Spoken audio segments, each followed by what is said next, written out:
YouTube, it's Aaryn, and I am the Handbag Housewife, and I'm back again with another video.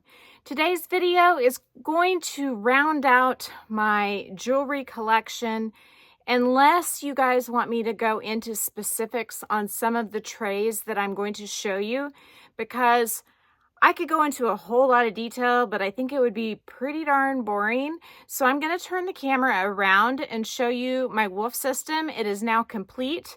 And I went and I found a bunch of jewelry that I had stuck different places around my house, like in my safe and various other locations. And I have consolidated it into my wolf jewelry box with the more costume type pieces going into another jewelry box and a couple of jewelry rolls. So I think what I'll do today is I'm just going to show you what's in my wolf jewelry box, and we'll go real fast. And I might stop and spend a little bit of time on things that I wear a lot. How does that sound? So I'm going to go ahead and turn this video around. So I wanted to first start out by showing you that I did receive my 4-inch tray. It's down here on the bottom, followed by a 2-inch, a 1.5 inch, and a 2-inch. And I found out that the best tray for my rings, I think, is the 2-inch tray, so they are on top.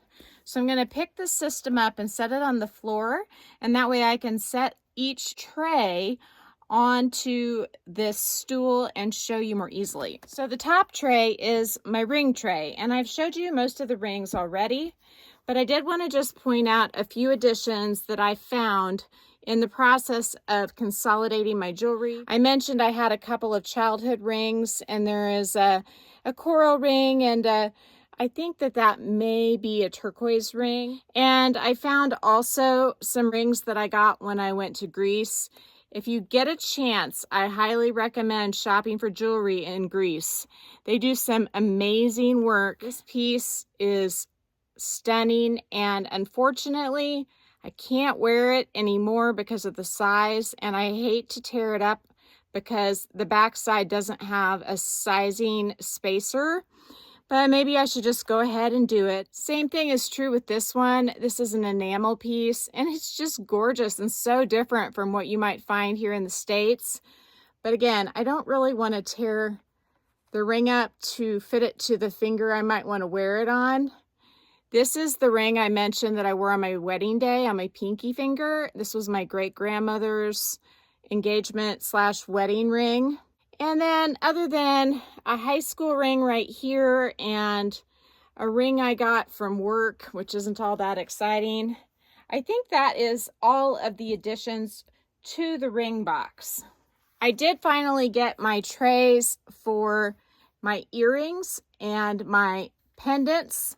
And this tray is actually designed specifically for earrings. And I went ahead and decided to use it for pendants that don't have chains, at least for the most part as well. And I'm going to have to pick the camera up at this point to be able to show you better because I can't tilt the tray. So this pearl wire set, they were my mother's, and I don't wear them all that much, but they're really cute and dainty. When my earrings are not in use, I hook them together like this. This is a yellow gold pair, and I think there's some white gold behind the diamonds themselves, but they're a really nice little huggy earring. This is a pair I got from Morgan Jonathan Jewelry in California, and you can see it has little stones and then big stones and then little stones, and it is the inside out style. This is the pair of earrings I lost. I ended up filing an insurance claim on them. They're baguettes with rounds on the sides, and they match my original wedding set the best, and I just couldn't bear to be without them. This is a morganite and white sapphire pair. They're kind of a wire dangle type earring, and I don't wear these much, but they are really pretty. I got them off Amazon for a steal. These are over a carat, I think, and they've got a lot of bling. I got these at a local jeweler. They were an estate piece. These have a more oval shape. They're white gold, and they're also the inside out type setting, and they're about a carat, I think. This pair I got from Ann Sisteron, and I really like her styles. It almost looks like they're little flowers with a round stone in the middle and then others around the edge there. Before I figured out I could wear hoop earrings, I thought I could only wear wire earrings. And so these are a teardrop shape wire pair, and I think they're almost a ½ carat each. They might be actually in the 0.39 range each. These were the first diamond earrings I got after I made my stud diamond earrings into a necklace. These are princess cut, and so they go with my original wedding band set. I tend to mostly just wear hoops now. So this pair here, these are cushion cut, and I got these made to go with one of my secondary wedding band sets that are in yellow gold, and it also has a moissanite center stone. These are moissanite, I meant to say. These are kind of a smaller version of those larger ovals, and they're a little more comfortable for daily use, but really all of these, except for maybe the biggest gold hoops with diamonds, they're all pretty darn comfortable. And this is the new pair that I just had created for me by Morgan Jonathan Jewelry. And they're, again, the inside out. And I cannot remember the carat weight on these. I want to say it's around a ½ to 3/4 of a carat. They just have the stones on the inside and the outside. So that kind of ups the carat weight. But they're a really nice daily wear type earring. So those are my earrings. Here are a few little pins and brooches. This was from my sorority. It's set in gold with pearls, and a little koala bear pin from Australia with opals set into his belly. And I always used to buy souvenir necklaces when I went places. So there's a skier. This is one I got from Canacomo Camp after I went a certain amount of years. This was from my grandma. It's a jade brooch. I don't know what the eyes are. And a sapphire brooch, reindeer with a ruby eye. I thought that was so cool when my parents gave it to me when I was younger. This is an Australian opal, I think. It may be from somewhere else, actually. But my son is a rock collector, and he became friends with an older gentleman who is super into rocks and makes jewelry and polishes them, and that's where this came from. I have a few other pieces from there. These were my grandmother's, on my mom's side, earrings, and then there's this pendant here that matches, a little pearl pendant. Here is a Russian egg from Russia. I don't even think this is real gold, but it's kind of cool. I have 2 opals over here, and I believe these are both Australian opals my dad had custom made on that one. He may have bought this one already set, but I'm not sure. They have a lot of fire though. We went to Egypt when I was younger, and this is a cartouche with my name written in Egyptian on it. A real gold Liberty coin with a rope edge around it. And one of the bracelets I'll show you here in a bit matches this sand dollar. Kind of has a little sparkle the way the gold's cut. And let me see what else. I think I've showed you most everything in this case. This is a scene from Venice that my grandmother got on the cruise that my husband proposed to me on. So when she passed away, I got that pendant. And then this is amber, and I can't remember what country this is from. It's a Norwegian country, I think. And I don't remember where I picked this up, but this was a souvenir that I got. It has a cool little geological mollusk there, along with some citrine or yellow topaz.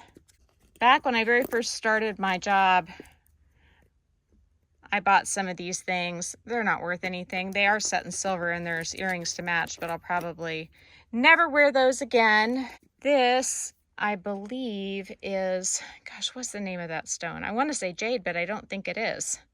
I can't remember. I think this one is Larimar, if I remember right. It's a Caribbean stone, supposed to kind of look like the ocean. You can buy it in the Caribbean. I'm not even sure if it's from there. It's from a pretty small area, if I remember right. Again, I don't even know where I got this. This really isn't me anymore. Same thing with this turquoise. This could have been from my grandma, but I don't think so. I have one I know that definitely was. So that is that tray. Here is another souvenir I picked up along the way. It's my youngest son's birthstone and my birthstone together, because mine is opal and his is citrine. And it's just set in sterling silver. This is one of my favorite trays. It's got some of my diamond bracelets. This is a beautiful piece I picked up from Sam's Club a few years ago. And there's the matching sand dollar necklace, a rose gold piece that matches really well with that ring that I'm getting a new diamond for. I have two of these. One of these is in the shop. It's just a gold rope bracelet that was a necklace of my grandma's, and I had it split into two. Then there's a paperclip bracelet. I have my other paperclip bracelet on right now in rose gold with a diamond tennis bracelet. This is the first piece of jewelry my husband ever got me. I think I may have said that the ring was the first piece of jewelry he ever got me, but actually it was this piece. And then later on I added this piece, but this drives me crazy because it's constantly flipping over. I got this not too long ago on one of the Tiffany Facebook groups. It's a Return to Tiffany bracelet. It's a little too big. I need to take it in and get it sized. And then I got this ball bracelet. It's one of their hardware ball bracelets by Tiffany when I worked, and it was in one of the rewards catalogs. And I got the matching necklace, which is much larger, and I never wore it because I felt like it was too short. So I recently sold that and got the ball necklace, which I also never wear. I think I just have too much jewelry. So we're going to kind of skim over these pretty quickly. I think this is that turquoise pendant I was talking about from my grandma. And just souvenirs I picked up along the way. This is from Pearl Harbor. It's a little wheel, like a boat wheel. And there's just a few odds and ends. My husband got me this. This here, it kind of looks like Black Hills gold, except for something happened to the leaf. It's looking not like rose gold anymore. This is actually a coin made out of copper, which is pretty cool. And then that's buffalo turquoise, I believe. And again, I think I got this from St. John on a trip. And then this little thing here says my kids' names. Here's another opal from that gentleman that became friends with my youngest, and he created and made this. Pretty cool. This is Roman glass, and my parents got that for me when they were in Rome, I believe. And basically it's from an archaeological dig, and they found this glass that had this patina, and they set it in necklaces primarily because if you get it wet, it loses the patina. This is what I was able to afford as a girl when we went to Egypt. My mom and dad later gave us the gold cartouches, but this is a sterling bracelet, and it has my name written in it in gold. Again, these next two are both from that older gentleman, the geology expert who befriended my youngest, and these were given to me as presents from my youngest and from that gentleman. I think he actually gave us some of those for free. This is a necklace and bracelet set that was my grandmother's. I think this is labradorite and pearl. It's a bracelet, kind of a chunky bracelet. This is a Suss Return to Tiffany bracelet. I had it for a long time before I got the real deal. And then this is a pearl necklace, and it's pretty cool because it comes in 3 sections. So you can wear it short, you can wear it long. It's really versatile. Now this is the last tray I'm going to show you. This is special. It's nothing fancy, but it's a little crystal bracelet my husband gave me to wear the day I got married to him. This Pandora bracelet was my first, and it was given to me when my first son was born, and has his birthstone on it, which is the pearl. And I've since added a few other ones from the rest of the family. Here is a little bracelet. It's kind of cool. It hooks onto those little clips, but it is prone to popping off, so I don't wear it much. I think I showed you that already. And then I just have a wide assortment of Pandora bracelets. This one has gold, like a gold ball, so it's significantly more. And then it has the 14 karat gold charms. And for the most part, the rest of them are silver, and there are some that have little gold accents, like that anchor is gold, and then the starfish on the other side is gold. I just kind of went Pandora crazy, and I like to wear a couple of charms on each one. I didn't want to fill any of them up because it made them too heavy, and I would wear 2 or 3, or sometimes just even 1 together at a time. So let me show you how these stack. We're going to put the first one in. Now these are the least worn, so that's why I'm putting them in at the bottom. Next, I'm going to go ahead and put this tray. I bought the 4 insert holder for the pieces I just don't wear as much. And then I figured I could put the items that I wore the most on the top. It is easy to get these in and out, except for the 4 insert tray is a little harder, but not much. And then the 2 and the 1.5 inch ones are real easy to put together, and they just kind of notch right in.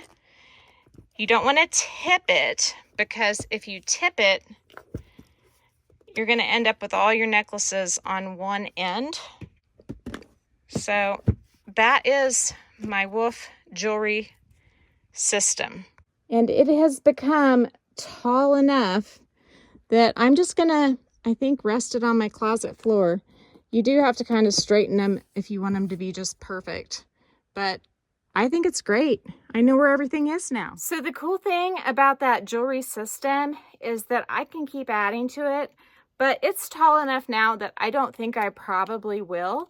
I might just get something different, perhaps a whole new stack with its own lid, because I don't really want it to be any heavier than what I have it at. But to have all of my items in one place is awesome. So I highly recommend the Wolf jewelry tray and insert system. I would say my least favorite of the trays is the 4-inch one, but it is awesome to have that on the base because it's pretty darn stable.